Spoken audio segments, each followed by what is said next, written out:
হ্যাঁ, অনূর্ধ্ব 19 ক্রিকেট দল আগে ব্যাট করেছিল 240 রান। তবে আমার মতে রানটা আরও অন্তত 20-30 বেশি হলে ভালো হতো। তবে তারপরও আমাদের দামাল ছেলেরা যা করতে পেরেছে তাদের সামর্থ্য অনুযায়ী, তারপরও তাদেরকে অভিনন্দন জানানো যেতে পারে। এরপরে আমি কিছুক্ষণ আগে শুনলাম 3 উইকেট চলে গিয়েছে, রান কত সেটা সঠিক মনে নাই। আমি তো দেখে এসেছি 4 উইকেট চলে গেছে। হ্যাঁ, না, পরবর্তীতে উইকেট আরও গিয়েছে, সেটা কি এক অবস্থা থাকবে নাকি? যাই হোক, এখন আমি মনে করি আমাদের এই অনূর্ধ্ব 19 দলের সুখে দুঃখের পাশে আমাদের থাকতে হবে। কারণ হলো, যখন সাকিব, তামিম, মাশরাফি সহ তারা অবসরে চলে যাবেন, তখন ওই জাতীয় দলকে সার্ভিস দেওয়ার মতো প্লেয়ার আমরা কোথায় পাবো? তখন এই 19 দল থেকেই যারা ভালো করতেছে তাদেরকে জাতীয় দলে নেওয়া হবে। অর্থাৎ এই তরুণরাই আগামী দিনের ভবিষ্যৎ। আমি খেলার পরিসংখ্যানটা জানতে চাচ্ছিলাম। এর আগে অনূর্ধ্ব 19 দলের সঙ্গে অনূর্ধ্ব 19 দক্ষিণ আফ্রিকার 16টা ম্যাচ ছিল, কে কটা জিতছে?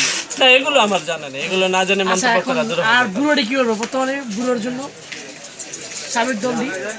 আর আরেকটা কথা অনূর্ধ্ব 19 দলের বিষয়, সেটা হলো অস্ট্রেলিয়া অনূর্ধ্ব 19 ক্রিকেট দল বেকুবরা কিন্তু বেকুবের পরিচয় দিল। তারা কিন্তু বাংলাদেশ সফরে আসলো না ওয়ার্ল্ড কাপ খেলতে। এই যে নিরাপত্তার একটা ফালতু অজুহাত দেখিয়ে তারা যে আসলো না, এটা আমি মনে করি ক্ষমার অযোগ্য অপরাধ। বেকুবদের আর্থিক জরিমানা করা উচিত। বিশ্বকাপ আসতেছে, আপনার কোনো মতামত? আসলে আর্থিক সহযোগিতা সীমিত, এত বগর বগর করলে তো আমার বিপর্যয় ঘটবে।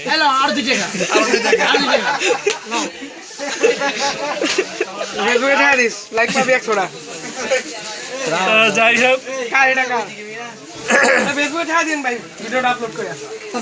হ্যাঁ, তারপরে আমি যেটা বলছিলাম আর কি, বিশ্বকাপ। হ্যাঁ, সামনে এই T20 বিশ্বকাপের আগে অবশ্য এশিয়া কাপ, তারপর T20 বিশ্বকাপ।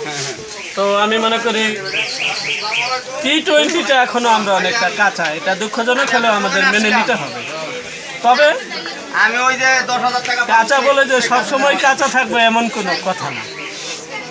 আমি মনে করি আমাদের ঘরোয়া লিগ যেমন BPL, পাশাপাশি আরও একটা লিগ যদি T20 আকারে চালু করা যায়, তাহলে আমি মনে করি আমাদের খেলাধুলার মানটা আরো উন্নতি হবে T20-তে।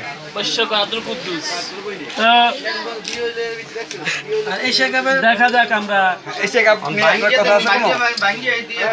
এশিয়া কাপ যেহেতু ঘরের মাঠে আমরা এশিয়া কাপের ম্যাচগুলো খেলবো, তো সেই ক্ষেত্রে আমাদের কিছুটা প্রত্যাশা দামাল ছেলেদের উপরে থাকতেই পারে। তবে এর আগে পাকিস্তানের সাথে একটা T20 ম্যাচ আমরা খেলেছিলাম ঘরের মাটিতে, সেই ম্যাচে কিন্তু আমরা বেকুবদের হারিয়েছিলাম। তবে এরপরও আমরা অনেক সময় বড় দলকে হারিয়ে দিই, কোনো সময় আবার জুনিয়র দলগুলোর সাথে হেরে যাই, এমন যেন না হয়। কারণ এশিয়া কাপে কিন্তু রয়েছে আফগানিস্তান, যাদের সাথে আমরা অতীতে হেরেছি। সুতরাং প্রতিটা ম্যাচে আমাদের সাবধানতার সাথেই খেলতে হবে। সেই বলে কিছু আছে না, আর আসলে বলার মতো তেমন কিছু নেই। আজকের মতো টুমটাম আলোচনা এই পর্যন্তই।